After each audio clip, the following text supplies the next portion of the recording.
오늘 이 시간 우리에게 주신 하나님의 말씀은 예레미야 애가 5장 19절부터 22절까지 말씀입니다.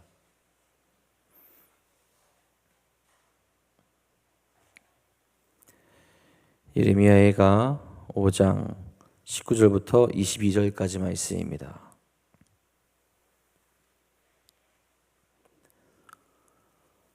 오늘 이 시간 우리에게 주신 하나님의 말씀 다 같이 한 목소리로 받들어 읽도록 하겠습니다. 여호와여, 주는 영원히 계시오며 주의 보좌는 대대에 이르나이다. 주께서 어찌하여 우리를 영원히 잊으시오며 우리를 이같이 오래 버리시나이까. 여호와여, 우리를 주께 돌이키소서. 그리하면 우리가 주께로 돌아가겠다오니 우리의 날들을 다시 새롭게 하사 옛적 같게 하옵소서. 주께서 우리를 아주 버리셨사오며 우리에게 진노하심이 참으로 크시니이다. 아멘. 오늘도 우리의 전부 되신 하나님께로 나아가 참된 평화와 은혜를 누리는 복되고 귀한 하루 되시기를 간절히 소망합니다. 여러분, 우리가 살아가면서 무시하면 안 되는 것들이 분명히 있습니다. 그렇죠? 그런데 왜 그런지 몰라도 우리에게 들려오는 말들, 또 우리가 해야 된다고 하는 것들, 반드시 해야 되는 것들을 보게 되면 하기 싫을 때가 더 많죠. 내가 하고 싶은 것을 못하게 하는 경우가 있는가 하면 하기 힘든 일들을 마치 하라고 하는 것처럼 느껴지기 때문에 그렇습니다. 하지만 이런 모습들은 육체와 혹은 죄와 관련이 있을 때가 있죠. 육이 편하고 육이 원하는 것들을 우리는 쉽게 따라가려고 합니다. 그래서 입맛이 당길 때 몸이 안 좋다라고 말하는 것들을 우리가 알고 있지만 그런 것들을 많이 먹게 될 때가 있죠. 또 공부하며 일하는 것보다 편히 놀고 쉬는 것이 더 좋게 느껴질 때도 있습니다. 누군가를 신경 쓰며 챙기는 것보다 내가 챙김받는 것들을 더 좋아하며 또 그런 것들을 원하는 또 이기적인 모습을 보일 때도 있게 되죠. 결국 이런 모습이 내 건강을 해칠 수도 있게 되고 내 삶을 망가뜨릴 수도 있으며 인간관계도 무너뜨릴 수 있게 되는 겁니다. 아마 하지 말라는 데는 그만한 이유가 있겠죠. 그리고 무언가를 하라고 하는 것에도 그만한 이유가 있는 겁니다. 전에 그런 일이 있었어요. 제 친구가 너무 위험하게 노는 친구가 한 명 있었습니다. 여기서 위험하게 논다는 건 도로가에서 자전거를 타는데 안전의식 없이 분명히 차가 지나다니고 있는 도로임에도 불구하고 양옆을 보지 않고 막 지나가는 거예요. 친구들이 그때도 얘기했어요. 위험하니까 도로가 건널 때는 좀 양옆을 잘 보고 건너라. 아니나 다를까 이 친구가 사고가 났는데 그 도로에서 길을 그냥 건너다가 차를 보지 않고 사고가 났습니다. 작은 골목에 있던 도로도 아니고 일반 도로에서 차들이 한 70에서 80으로 다니는 도로인데 거기서 옆을 보지 않고 가다가 트럭에 치이고 말았어요. 정확히 이제 제 눈앞에서 이제 차에 치인 겁니다. 저도 깜짝 놀랐는데 정말 불행 중 다행이었던 것은 이 친구가 자전거를 타고 있었기 때문에 자전거 핸들이 차에 먼저 부딪혀서 다리가 부러진 정도에 끝났습니다. 그 뒤로 이 친구는 이제 누가 얘기하지 않아도 스스로 이제 안전을 챙기는, 누구나 안전에 주의하는 사람이 되었죠. 여러분, 믿음에서도 마찬가지입니다. 믿음의 삶을 살아가는 데 있어서 우리는 하나님을 바라볼 수 있어야 돼요. 특별히 하나님께서 우리에게 주시는 말씀, 그 말씀대로 살아갈 수 있어야 되고 그 말씀을 통해서 내 삶을 돌아보며 말씀으로 돌아갈 수 있어야 합니다. 그런데 우리가 그 말씀을 무시할 때가 참으로 많이 있다라는 거죠. 그러다 보면 우리의 삶은 죄로 물들게 되고 그 죄의 결과들이 모여서 우리의 삶을 엉망으로 만들 수 있게 된다라는 거죠. 여러분, 우리가 만약에 말씀을 먹이면서 하나님을 가까이하지 못할 때 아버지 우리가 심판받은 뒤에는 기회가 없다라는 걸 기억할 수 있어야 합니다. 말씀을 기억하며 날마다 하나님께로 나아갈 수 있어야 된다는 거죠. 돌이켜야 될 것이 있다면 반드시 돌이키며 하나님께로 나아갈 수 있어야 한다는 겁니다. 오늘도 우리가 함께 말씀을 묵상하며 살아계신 하나님께 다시 돌이키고 회개하며 하나님만 바라볼 수 있는 사랑하는 성도님들 되시기를 간절히 소망합니다. 여러분, 유다 백성의 삶이 완전히 무너졌죠. 그들의 삶이 무너진 이유는 그들이 들어야 하는 말씀, 그리고 그들이 나아가야 되는 그 삶의 방향성이 무너졌기 때문에 그렇습니다. 심판 가운데 있고 그래서 고통 가운데 있습니다. 그럼에도 이들이 다시 회복할 수 있는 방법은 다른 것이 아니라 그들이 무시했던 하나님의 말씀을 받들어 하나님께로 나아가는 거죠. 그럴 때 회복의 길이 있습니다. 그렇게 예레미야가 마지막에 다시 한번 부르짖으며 하나님께 부르짖고 또한 이 백성들에게 다시 그들이 잘못한 것이 무엇인지 어떻게 해야 되는지를 가르쳐주고 있고 외치고 있는 겁니다. 19절에 말합니다. 여호와여 주는 영원히 계시오며 주의 보좌는 대대에 이르나이다. 유다 민족이 무시했던 하나님은 어떤 분이십니까? 절대적인 분이라는 거죠. 이스라엘의 모든 것이 불타 없어져 버렸습니다. 성전이 불타버렸고 왕은 잡혀갔으며 백성들도 포로로 끌려가 버렸습니다. 모든 것이 다 사라졌다라고 할 수 있는 그런 상황 가운데 놓여져 있죠. 여기서 예레미야는 신앙의 본질을 찾습니다. 하나님이 어떤 분이냐는 거죠. 상황이 무너지고 모든 것은 두렵지만 하나님께서는 무너지시는 분이 아니라는 거죠. 또한 영원히 계신 분이 하나님이라는 겁니다. 그런 하나님이 계시니 어떻게 해야겠습니까? 하나님께 의지하고 하나님 다시 바라보고 하나님께 나아갈 수 있어야 된다라는 거죠. 하나님께서 일하시기만 하면 그 상황은 언제든지 역정될 수 있다라는 거죠. 이것을 명확히 깨닫고 하나님을 바라보며 나아갈 수 있어야 한다라는 거죠. 하나님만이 소망이요, 하나님만이 능력이요, 하나님만이 모든 것 되시기 때문에 그렇습니다. 하나님께 부르짖는 것이기도 하지만 실은 유다 백성들에게 말하는 것이기도 하죠. 하나님이 누구시냐라는 겁니다. 우리가 돌아가야 할 분, 우리가 다시 말씀을 들어야 하는 그분, 언약을 주신 분이 누구인지를 깨달아야 한다라는 겁니다. 영원하신 분. 그래서 보좌가 끊임없이 이어지시는 분이 바로 하나님이라는 거죠. 여러분, 세상의 왕, 즉 이 당시 그들을 힘들게 하고 그들을 멸망시켰던 바벨론의 왕자는 분명히 끝이 있습니다. 그들을 힘들게 하고 그들에게 아프게 하는 그 상황도 분명히 끝이 있습니다. 하지만 하나님은 어떠하시다라는 겁니까? 끝이 없다라는 거예요. 이 고난도, 이 아픔도, 이 두려움도 끝이 있을 것이지만 영원하신 하나님께서는 끝이 없다라는 거죠. 그러니 하나님께 소망을 품고 하나님께 나아갈 수 있어야 한다라는 겁니다. 이 간구 안에, 이 기도 안에, 이 부르짖음 안에 하나님을 향한 신실한 믿음의 고백이 있는가 하면 이스라엘, 유다 백성들이 다시 하나님을 바라보고 돌이킬 수 있기를 예레미야는 이야기하고 있는 거죠. 그렇게 예레미야는 그 하나님 여호와를 계속해서 부르짖죠. 하나님께 돌아가겠으니 영원하시고 모든 주권을 가지고 계신 하나님께서 회복시켜 주시기를 정말 진실된 마음으로 간구하고 있는 거죠. 아무것도 남아있지 않은 그 현실 속에서 하나님만이 그들에게 남아있는 유일한 소망이고 기회이기에 예레미야는 그 백성들에게 다시 하나님을 바라보고 또 하나님께서 다시 돌이켜 주시기를 원하는 마음에 이 말씀을 지금 부르짖고 있는 겁니다. 여러분들, 우리의 삶은 그렇지 안 그럴까요? 우리의 삶도 흔들립니다. 모든 것이 다 불안정하죠. 또한 인간의 죄로 인하여서 어떤 일들이 우리의 삶에 일어날지 모릅니다. 영원한 것은 세상에 없다라는 거죠. 그 안에서 오직 하나님만이 영원하시며 하나님만이 여전히 그 자리에 계시다라는 거죠. 우리는 영원하신 하나님을 바라보며 나아갈 수 있어야 한다라는 겁니다. 후회하기 전에 이를 갈며 눈물을 흘리며 하나님께 나아가지 못하는 그런 상황이 오기 전에 하나님을 바라보며 그 말씀 가운데로 우리를 다시 회복시키시고 우리에게 능력을 부어주시는 하나님만을 기억하며 나갈 수 있어야 한다는 겁니다. 오늘 우리 가운데 어려움의 자리가 있다면 다시 영원하신 하나님을 고백하며 눈물을 흘리며 그 자리로 나아갈 수 있기를 간절히 바랍니다. 20절에 예레미야는 계속해서 말합니다. 주께서 어찌하여 우리를 영원히 잊으시오며 우리를 이같이 오래 버리시나이까. 예레미야의 호소는 하나님이 너무 오래 자신들을 버려두지 말고 속히 회복시켜 주시기를 간구하고 있는 거죠.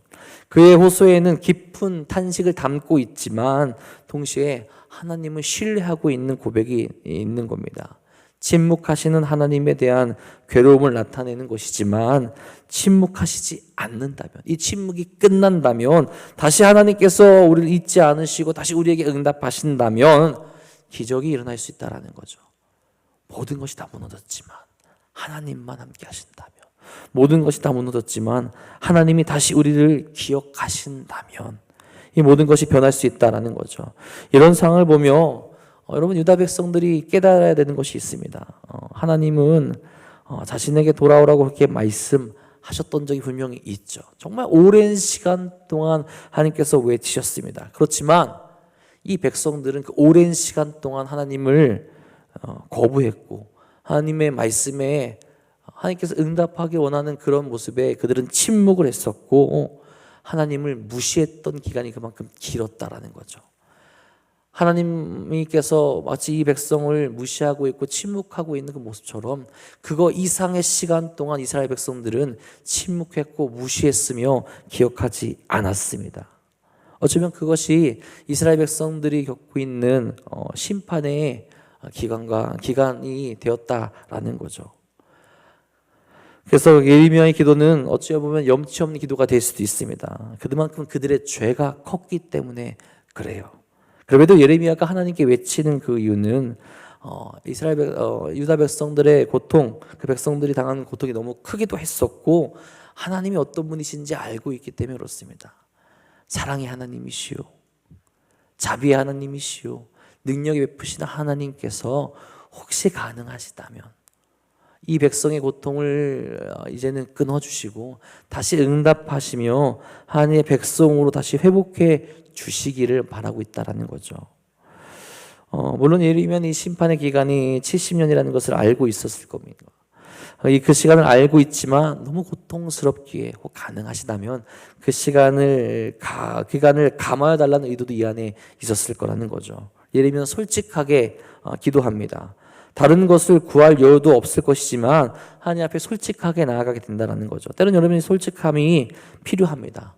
거절당하게 될지라도 하나님의 뜻을 알고 그 안에서 우리가 해야 될 것을 깨닫게 되기 때문에 그래요. 하나님은 우리의 마음을 아시기 때문에 우리의 아픔과 질문도 들으시죠. 또 그리고 그의 응답도 하십니다. 그런 하나님 앞에 솔직하게 말하며 나아가는 그런 믿음의 모습이 필요하다라는 거예요. 이스라엘 백성들의 모습 가운데, 유다 백성들의 모습 가운데 하나님이 필요하셔서 그 70년의 시간을 모두 채워야 된다면 예레미야는 인정하며 나아갈 겁니다. 하지만 너무 고통 가운데 있기 때문에 하나님 응답하여 주시며 혹 가감하여 주실 수 있다면 가감해 주십시오라는 그런 마음으로 고백하고 있다라는 거죠.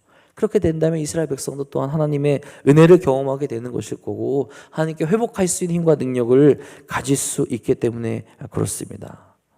물론 여러분, 이 기도는 이런 모습은 나의 유익만을 위한 기도가 돼서는 안 된다라는 거죠. 하나님께 나아가기 위한 기도, 다시 하나님과의 관계를 회복하기 위한 기도, 내가 회개하며 돌이키기 위한 모습이 되어야 한다라는 겁니다. 21절에 예레미야가 이렇게 말합니다. 여호와여, 우리를 주께로 돌이키소서. 그리하면 우리가 주께로 돌아가겠사오니 우리의 날들을 다시 새롭게 하사 옛적 같게 하옵소서. 아멘. 예레미야는 하나님께 다시 돌이켜 주실 것을 간구하죠. 실은 여러분, 우리가 하나님께 돌아갈 수 있는 힘과 능력은 어디로부터 나오냐? 나에게 있지 않습니다. 하나님께서 그 능력을 부어주실 때, 하나님께서 우리에게 은혜를 베푸실 때 다시 하나님께 돌이킬 수 있다는 거죠. 그것을 무엇보다 잘 알고 있는 사람이 바로 예레미야였습니다. 그렇게 하나님께 간구하는 겁니다. 이 백성이 돌이킬 수 있는 힘, 이 백성이 회복할 수 있는 힘, 이 백성이 다시 하나님께 나갈 수 있는 모든 것이 하나님께 있사오니 다시 하나님 응답하여 주시고 우리에게 능력을 베풀어 주셔서 하나님께 돌아갈 수 있는 힘과 능력을 주시옵소서. 그러면서 이야기하는 것이 무엇이냐? 여기서는 옛적 같게 하옵소서라고 그렇게 이야기를 합니다. 이 옛적 같게는 그들이 떵떵거리며 힘을 내세우는 그런 시기, 그들이 정말로 행복하며 모든 것이 부족함 없이 살았던 그 시기를 이야기한다라기보다는 하나님과 함께 동행했던 그 시기를 말합니다. 그 시기에 가장 행복했기에 하나님과 함께하며 하나님께서 응답하여 주시고 하나님께서 우리 예배에 이야기해 주시며 우리 용납하여 주시고 우리와 함께했던 그 옛적 같게 살아갈 수 있도록 하나님 다시 우리에게 힘을 주시고 하나님 다시 우리에게 응답하여 주셔서 그 말씀을 바라볼 수 있고 하나님께로 돌아갈 수 있는 기회를 주십시오. 그렇게 예레미야가 이야기하고 있다라는 거죠. 여러분, 우리가 하나님 앞에 나아가고 하나님께 기도하는 이유가 무엇입니까? 내가 잘 되는 것에 혹시 그쳐 있지는 않습니까? 하나님은 그런 간구에도 응답하시겠지만 내 욕심이 주를 이룰 때는 응답하지 않으십니다.